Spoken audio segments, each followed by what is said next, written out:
너희는 유혹의 욕심을 따라 썩어져가는 구습을 따르는 옛 사람을 벗어버리고 오직 너희의 심령이 새롭게 되어 하나님을 따라 의와 진리의 거룩함으로 지으심을 받은 새 사람을 입으라.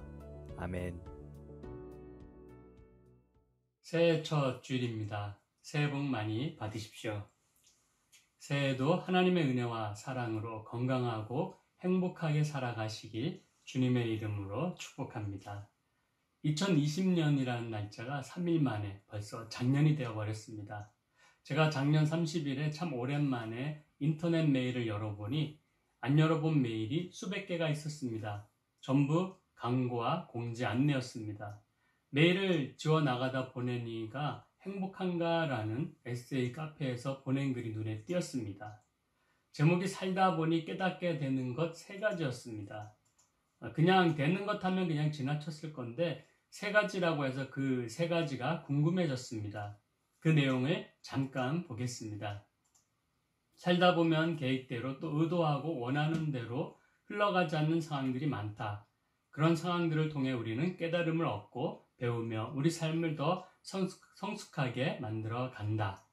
우리가 삶을 통해 배우고 깨달은 우리 삶을 성숙하게 하는 것 3가지는 첫째, 자나깨나 말조심. 2번째, 고맙습니다, 미안합니다, 활용하는 것. 그리고 3번째, 인생에서 가장 중요한 것은 나. 삶에서 가장 소중한 것은 바로 자신이다라는 그러한 내용이었습니다. 저는 이 중에서 3번째, 인생에서 가장 중요한 것은 나라는 부분이 여러 가지를 생각을 하게 했습니다. 맞는 말입니다. 나는 정말 중요합니다. 나 자신이 바로 서고 나를 사랑하고 자부심이 있어야 다른 사람도 사랑하고 돌볼 수 있는 힘이 됩니다. 근데 저는 이 3번째 제목을 보는 순간에 인생에서 가장 중요한 것은 하나님 아닌가? 이런 생각이 들었습니다. 역시 목사였습니다. 그리고 수십 년 반복된 학습의 태도였습니다. 왜 이런 말을 하느냐 하면은 머리는 하나님 해놓고는 나의 삶에 가장 중요한 하나님을 제쳐놓고 살았던 시간이 많았기 때문입니다. 그래 놓고는 가장 소중한 하나님이라고 말하는 것은 학습에 의한 것이 아니겠느냐 하는 말입니다. 이런 모습을 학습에 의한 신앙생활이다라고 말할 수가 있겠습니다. 학습에 의한 신앙생활이 저는 나쁘다고 말하는 것이 아닙니다. 신앙생활을 하지 않는 것보다는 훨씬 훌륭한 모습입니다. 사심 없이 하나님 우선주의로 살아갈 수 있는 믿음의 좋은 면도 있습니다. 세상 사람들은 잠을 자는 시간에 일어나서 예배를 드리고 교회에서 헌신하고 봉사하는데 아무런 꺼리낌이 없습니다. 직분이 집사, 권사, 장로로 달라질 때마다 잘 적응해서 교회 일을 열심히 하게 합니다. 그러나 이 신앙생활은 제가 생각할 때에 50점짜리밖에 안 된다라는 것입니다. 학습에 의한 신앙생활은 종교생활과 다를 바 없기 때문입니다. 종교생활이 무엇입니까? 종교생활이 준 이염이 있습니다. 관습과 습관 또는 버릇에 얽매여서 중심을 잃어버리거나 중심을 잃어버린 것조차 모르는 것입니다. 오늘 본문에는 그것을 구습이다라고 가르쳐줍니다. 22절 중반절에 썩어져가는 구습이다라고 가르쳐줍니다. 구습은 버려야 할 옛날 습관, 안 좋은 버릇입니다. 학습에 의한 종교생활의 극치를 보여준 사람들이 바로 예수님 당시의 유대인들입니다. 유대인들은 BC 605년경에 시작된 바벨론 포로 70년의 고통의 세월을 보냈습니다. 이후 바사의 고레스 정책에 의해서 포로에서 해방되었다가 다시 헬라 제국을 거쳐 로마 제국의 지배 체제하에 들어가게 되는 민족적인 대굴욕을 겪게 됩니다. 그 과정에서 유대 민족 종교 문화 말살 정책을 당하는 위험이 발생하게 됩니다. 그래서 다시 유대 정신으로 돌아가자, 성서로 돌아가자 이런 율법 운동이 일어나서 소위 신약 성서에서 말하는 장로들의 유전이 생겨났습니다.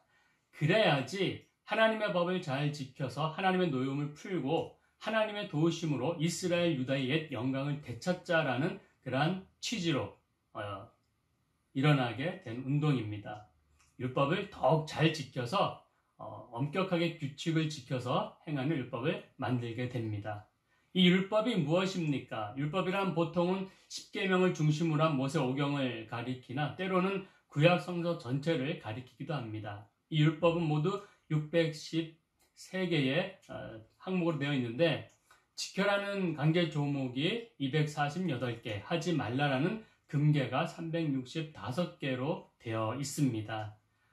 이 율법을 간단하게 말하면은 율법을 잘 지키고 선을 행하는 자는 생명이 주어지고 율법을 불순종하고 악을 행하는 자는 멸망을 당한다는 원리입니다. 따라서 유대인들은 율법을 지키지 않아서 우리나라가 주변 국가로부터 수치와 모욕을 받게 되었다라고 생각을 한 것입니다. 그래서 열심히 율법을 지켰습니다. 그 중에서도 하나님의 날인 안식일을 아주 철저하게 지켰습니다. 아무 일도 안 했습니다. 그런데 예수님이 안식일을 무시하고 그날의 병자를 고칩니다. 이걸 말미로 인해서 대중들에게 인기를 받는 예수를 죽이고 싶어 했던 그 시샘하던 질투하던 제사장들과 바리새인들이 예수님을 빌라도의 법정에 세웠던 것입니다. 율법은 하나님이 그의 백성들에게 직접 통치하시겠다라는 관계적 약속으로 제시하신 하나님의 통치 방향이었습니다. 세상에서 가장 높고 위대한 왕이 다스리는 백성들은 얼마나 든든하고 기분이 좋겠습니까? 하나님이 이스라엘의 왕이 되신다라는 뜻은 이스라엘이 천하무적이라는 뜻이고 최고의 안전지대이며 평화 그 자체라는 것입니다. 그러나 조건이 있습니다. 왕에게 순종해야 합니다. 이 순종을 요구하는 것은 하나님의 이익을 위해서 그의 백성들이 어떤 노동과 대가를 지불해야 하는 것이 아닙니다. 백성들이 평화를 위해서, 건강을 위해서, 행복을 위해서 이렇게 살아야 된다라는 일종의 행동 수칙입니다. 마치 아버지가 자녀들에게 권면하는 것과 같은 내용입니다. 그리고 자녀가 아버지를 향하여서 예의를 지켜야 하는 기본적인 태도와 같은 내용입니다. 그리고 신약시대에 넘어와서 하나님은 다시 한번 약속의 징표로서 예수님을 백성들에게 보내주신 것입니다. 그러나 사람들은 언약의 징표 대신 예수님을 십자가에 매달고 말았습니다. 왜 그랬습니까? 썩어져가는 구습을 따라서 옛사람을 버리지 못했기 때문입니다. 옛사람은 자기의 영광이고 자기의 의였습니다. 오늘날도 그런 모습이 있죠. 옛날에 성경 백독했어. 40일 금식기도 했어. 내가 헌금 많이 해서 교회를 세웠어. 모두가 나를 인정하고 존경했어. 이렇게 자부하던 것들을 결코 버리지 못했습니다.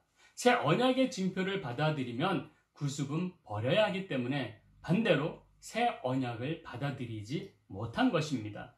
율법을 열심히 지켰으나 구습에 얽매여서 그 본뜻과 중심이 사라진 것입니다. 열심히 지키다 보니 습관이 되어서 못 지키면 허전하고 불안해지는 것입니다. 이것이 학습에 의한 신앙생활입니다. 오늘날 많은 기독교인들에게서 이런 모습들을 찾아볼 수 있습니다. 특히 모태신앙인들에게서 많이 보여지기도 합니다. 저도 모태신앙이긴 한데요. 습관적으로 어릴 때부터 해왔으니까 교회에 출석하고 예배드립니다. 형식과 전통을 중요하게 생각하는 모습에서도 구습은 나타납니다. 성전 예배를 고집하느라 영과 진리로 하나님 앞에 예배드리는 것은 두 번째로 밀려나 버리고 말았습니다. 분명 예배는 예배당에서 다 함께 모여서 예배를 드려야 합니다. 그러나 그렇지 못한 상황이 생긴다면 하나님께 죄송한 마음으로 혼자라도 예배 드려야 하는 것입니다. 교회가 아닌 가정이라도 하나님 보시기에 죄송하기에 좀 더 집중하고 좀 더 열심히 예배 드려야 합니다. 혼자라도 영상을 보면서 또는 설교문을 읽으면서 열심히 다하여서 예배하는 그곳에 하나님이 임재하시는 것입니다. 우리 성령께서 함께 하십니다. 우리 주님의 기쁨이 거기에 같이 있습니다. 그러나 구습에 얽매이면 예배당에 못 가는 것으로 인하여 자신을 속박하고 죄인 취급을 하는 분들이 있습니다. 스스로 자유하지 못하게 됩니다. 그러면 오늘 본문 말씀은 너희의 심령을 새롭게 하라라고 권면을 합니다. 구습에 갇혀서 자유를 잃어버리게 되었으니 그 부자유에서 벗어나는 방법은 새롭게 되는 수밖에 없습니다. 그래서 새롭게 되려면 어떻게 해야 합니까? 옛사람을 벗어버려야 합니다. 그러나 구습에 얽매인 옛사람을 현재의 나로서는 벗어나기가 힘이 듭니다. 어떤 분이 예수님을 믿고 집사까지 됐습니다. 그런데 예수 믿기 전에 피던 담배를 이제 집사가 되어서 끊어야겠는데 여러 가지 많은 노력을 해도 오랫동안 습관이 되어서 삶의 일부분이 된 것을 끊을 수가 없다랍니다. 그래서 고민 중에 마침 교회에서 신년 대붕회가 열려서 이번에는 꼭 담배를 끊도록 기도해야겠다 하고서 하나님께 열심히 기도를 했답니다. 그리고 며칠 후에 회사 옥상에 올라가서 동료가 담배를 권해서 하나 피우게 되었는데 바로 헛구역질이 나서 못 피웠답니다. 그 이후로 담배만 피우려고 하면 헛구역질이 나서 담배를 가까이 하기 싫어졌고 결국 담배를 끊게 되었다고 합니다. 이는 성령의 역사라고밖에 설명할 수 없다라는 고백이었습니다.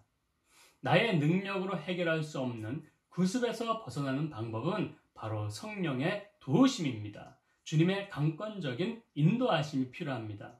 오늘 본문 24절도 우리에게 가르쳐 줍니다. 하나님을 따라 의와 진리의 거룩함으로 지으심을 받은 새 사람을 입으라. 아멘. 의와 진리의 거룩함으로 지으심을 받은 새 사람이 누구입니까? 바로 예수님이십니다. 진리의 영이신 성령님입니다. 이 새 사람을 입을 때 우리는 구습을 가감히 버릴 수 있고 심령도 새롭게 될 수 있습니다. 구습의 옷을 벗어버리고 새 사람의 옷을 갈아입기를 우리 주님이 원하십니다. 이번 새해에 우리도 새 사람의 옷으로 갈아입을 수 있기를 소망합니다. 주님은 우리에게 왜 그토록 새로워지라고 말씀하십니까?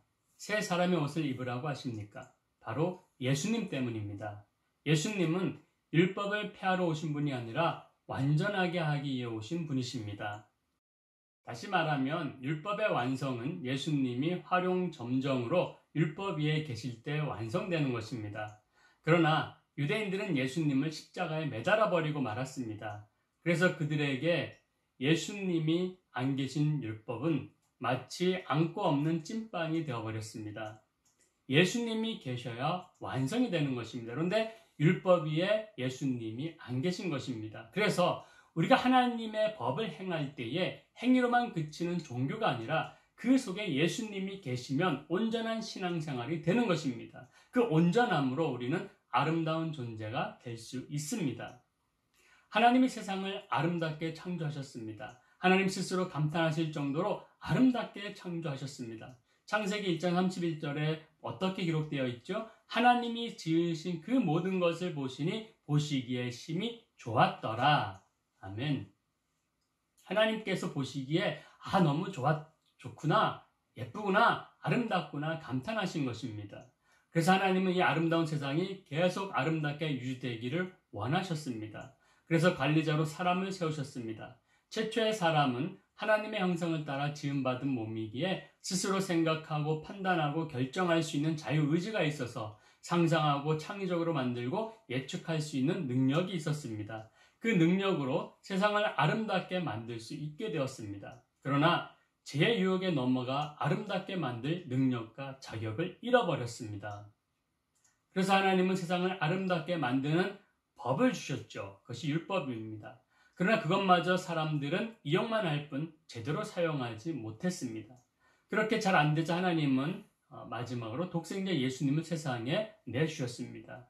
그 예수님 우리가 믿고 받아들이면 되는 아주 간단한 방법을 선물로 주셨습니다. 그래서 우리가 예수님 새 옷으로 갈아입어야 합니다. 새 옷으로 받아들이고 갈아입으면 요한복음 15장 7절 말씀처럼 됩니다. 너희가 내 안에 거하고 내 말이 너희 안에 거하면 무엇이든지 원하는 대로 구하라. 그리하면 이루리라. 아멘. 하나님의 백성인 우리는 세상을 아름답게 만들 사명이 있습니다. 하나님이 우리에게 부탁하시고 원하시는 사명입니다. 그 사명을 감당하는 우리에게 주님이 성령으로 함께 하십니다. 내 안에 주님이 거하시고 주님이 내 안에 거하십니다. 주님은 진리이십니다. 모든 맡기는 문제에서부터 부자유하게 만드는 요인까지 자유롭게 하는 능력이 되십니다. 그 능력이 예수님을 받아들이고 새 옷으로 입을 때 우리 안에서 역사하게 되는 것입니다. 그렇게 우리는 세상을 아름답게 만들 수가 있습니다. 2021년부터 세상을 아름답게 만드시는 저와 여러분이 되시기를 소망합니다. 우리가 다시 처음으로 돌아가 볼까요? 살다 보니 깨닫게 되는 세 가지의 그 세 번째 소중한 나를 살펴보기를 원합니다. 왜 소중합니까? 왜 내가 그렇게 중요합니까? 어떻게 여러분들은 답하시겠습니까? 율법자 바리새인들처럼 자기의가 가득해서 중요한가요? 내가 있어야 남이 있다고 생각해서 소중한가요? 나는 원래 잘났기 때문에? 아닙니다. 삶에서 가장 소중한 것이 바로 나 자신이 되는 이유는 나라는 존재가 하나님과 함께하기 때문입니다. 우리 안에 주님이 계셔서 소중합니다. 주님과 함께하는 우리는 각자는 모두가 아름다운 사람입니다. 아름다운 하나님의 사람이기에 나 자신은 소중합니다. 언제나 하나님과 함께하는 사람. 그래서 소중한 여러분이 되시기를 축원합니다. 그래서 이번 2021년 신축년 새해에는 세상을 아름답게 신축하는 저와 여러분 되시기를 주님의 이름으로 축원합니다. 기도하시겠습니다. 사랑이 많으신 하나님 감사드립니다. 우리 하나님께서 한 사람 한 사람 주님의 백성들을 아름답게 만들었습니다. 그러나 저희들이 점점 새로워지는 그러한 성숙한 그리스도인으로 자라나지 못할 때가 많이 있습니다. 하나님, 우리가 이 사실을 분명히 깨닫고 우리가 구습은 가감하게 버리고 예수님의 새 옷으로 갈아입는 그런 놀라운 은혜를 입게 하여 주시옵소서. 사랑이 많으신 하나님, 더욱더 저희들이 하나님께서 새 옷으로 갈아입혀 주셨는데 그 옷을 입고서 하나님께서 명령하신, 하나님께서 새롭게 주신 사명, 이 세상을 아름답게 만드는데 동참해야 될 줄로 믿습니다. 하나님, 오늘 새해부터 아름답게 세상을 만들어가는 온전한 그리스도인으로 자라날 수 있도록, 살아갈 수 있도록 우리 하나님께서 함께 하시고 인도하여 주시옵소서. 감사드리며 예수님 이름으로 기도드렸습니다. 아멘.